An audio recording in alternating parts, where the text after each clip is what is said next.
Bismillahirrahmanirrahim. Assalamualaikum warahmatullahi wabarakatuh. Halo Ananda di rumah, bagaimana kabarnya? Semoga Ananda selalu sehat ya. Hari ini kita akan belajar bersama dengan Bunda. Hari ini kita belajar tentang tema 1, subtema 3, pembelajaran 1 dan 2. Muatan pembelajarannya yaitu ilmu pengetahuan alam. Kita akan belajar tentang sendi dan kelainan penyakit pada tulang. Pada pertemuan sebelumnya, kita belajar tentang alat gerak manusia dan hewan. Alat gerak tersusun atas tulang-tulang yang saling bersambungan. Tulang tersusun atas jaringan-jaringan yang padat dan kaku. Bila tulang di dalam tubuh kita padat dan kaku, mengapa kita dapat menggerakkan anggota tubuh?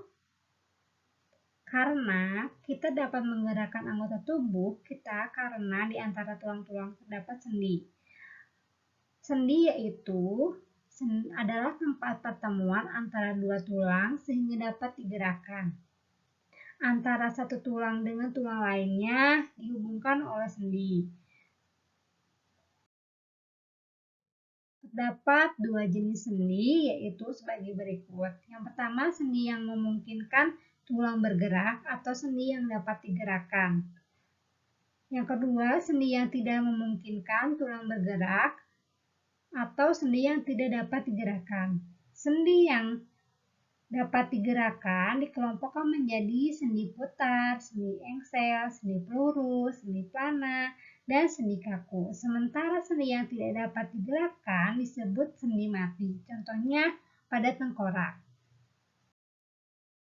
Ada macam-macam sendi.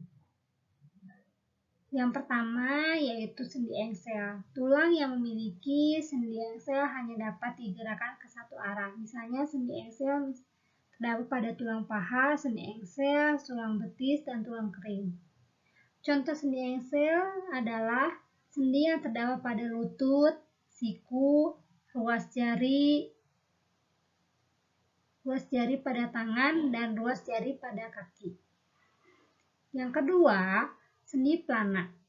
Sendi plana yaitu tulang yang memiliki sendi plana dapat digerakkan kedua arah, yaitu ke samping dan ke depan. Sendi plana terdapat pada pangkal ibu jari, tangan, dan tulang pergelangan tangan. Contohnya, sendi plana adalah sendi antara telapak tangan dan pangkal ibu jari. Yang ketiga, sendi peluru. Sendi peluru yaitu tulang yang memiliki sendi peluru dapat berputar ke semua arah. Ujung salah satu tulang tersebut berbentuk bola, sementara tulang lainnya berbentuk mangkuk. Sendi peluru menghubungkan antara pangkal tulang lengan atas atau ujung berbentuk bola dan gelang bahu atau berbentuk mangkuk. Contoh pada sendi peluru yaitu sendi yang terdapat pada pangkal lengan, yaitu pinggul, paha, antara tulang lengan atas, dan belikat. Yang keempat, yaitu sendi putar. Tulang yang memiliki sendi putar dapat bergerak memutar melindungi tulang lainnya sebagai porosnya. Misalnya pada pertemuan tulang hasta dan tulang pengumpil. Tulang hasta berlaku sebagai poros, sendi putar membuat tangan kita dapat memutar kunci. Contohnya pada tulang leher dan tulang tengkorak. Dengan adanya sendi putar pada tulang leher, kita dapat menoleh ke kanan dan ke kiri serta ke belakang hingga 180 derajat. Yang kelima yaitu sendi geser. Tulang yang memiliki sendi geser hanya dapat dilakukan sedikit gerakan. Sendi geser terdapat pada pergelangan tangan dan kaki serta pada tulang selangkang, contohnya pergelangan tangan dan pergelangan kaki. Yang keenam, sendi kaku, yaitu sendi yang menimbulkan terjadinya sedikit gerakan terbatas. Contohnya sendi kaku adalah sendi yang terdapat pada ruas-ruas tulang belakang. Berikut adalah contoh dari sendi yang telah Bunda sebutkan tadi. Ada sendi geser, sendi peluru, sendi bulung, sendi engsel, sendi putar, dan sendi plana.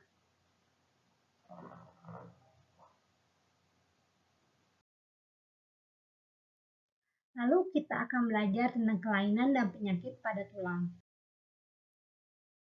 Kelainan pada tulang ada 3 macam, yaitu lordosis, kyphosis, dan sklerosis. Berikut adalah gambarnya. Bunda akan jelaskan satu persatu kelainan pada tulang.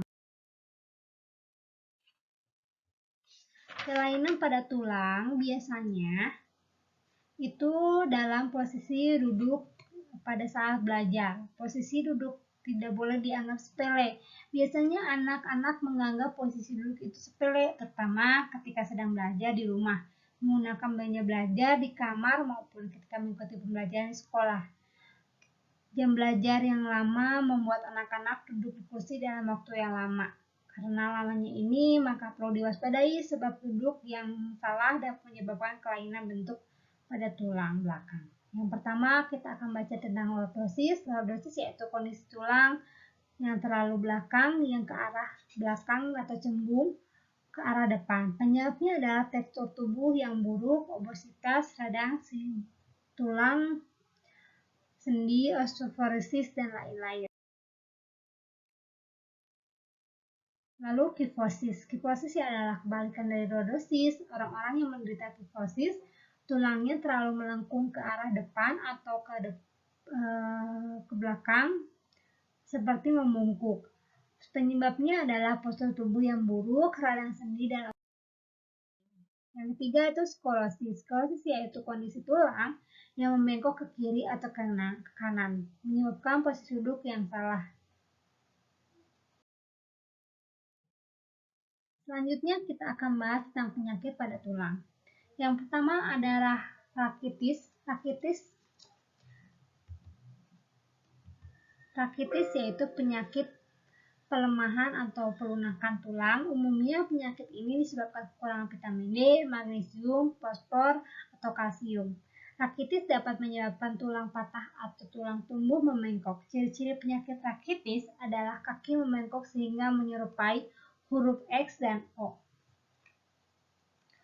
Sebagian besar penyakit ini adalah anak-anak, namun ada juga orang dewasa yang menderita rakitis. Penyebab penyakit rakitis dilakukan dengan mengkonsumsi makanan yang banyak mengandung vitamin D dan sering terpapar sinar matahari pagi.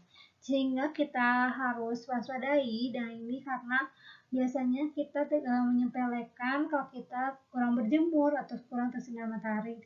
Kita sering di rumah. Jadi anak-anak di rumah selalu usahakan untuk berjemur dulu ya.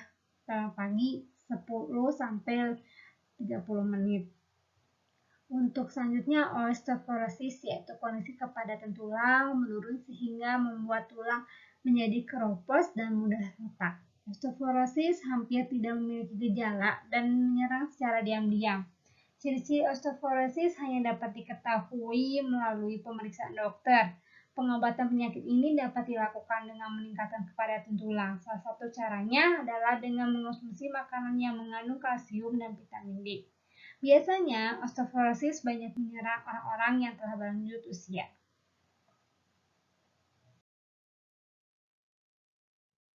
Penyakit pada tulang selanjutnya adalah fraktura.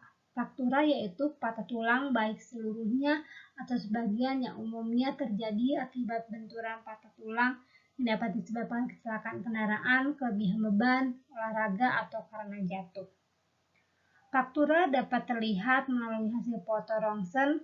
Pemulihan patah tulang dapat dilakukan dengan cara pemindaian atau penempalan benda keras di sekeliling tulang atau disebut gips. Baiklah Ananda, setelah Bunda menjelaskan tentang sendi, lalu penyakit serta kelainan pada tulang, sehingga Bunda harapkan yang perlu Bunda tekankan pada kelainan pada tulang seperti lordosis, kyphosis, dan sklerosis itu harus diperhatikan dalam Ananda posisi duduk. Bila Ananda saat belajar, kita tidak boleh menyepelekan dalam posisi duduk, sehingga dalam posisi duduk yang sangat lama itu harus diwaspadai posisi duduknya. Satunya akan menyebabkan kelainan bentuk tulang belakang. Jadi Bunda harap materi hari ini bukan hanya sebagai pembelajaran, tapi bisa membantu untuk Ananda untuk lebih memperhatikan dalam posisi duduk, terutama dalam posisi duduk saat belajar. Kalau kelamaan, kalian bisa berdiri dulu, tidak duduk terlalu lama-lama, dan terutama mengingatkan banyak minum air putih. Karena kalau saat kita duduk dan kita kurang hidrasi, dan itu juga bisa menimbulkan tulang kita ada pengaruh atau kelainan pada tulang yang bisa timbul pada kita semuanya. Jadi Bunda harapkan ini materi pembelajaran sangat penting dan sangat bermanfaat untuk Anda semuanya. Baiklah, sekian dari pembelajaran Bunda. Jangan lupa Anda tetap semangat, dan untuk pembelajaran selanjutnya Bunda harapkan Anda bisa lebih memperhatikan lagi ya. Yang belum mengerti silakan bisa simak lagi video pembelajaran Bunda dari awal. Semangat belajarnya. Bunda izin pamit. Assalamualaikum warahmatullahi wabarakatuh.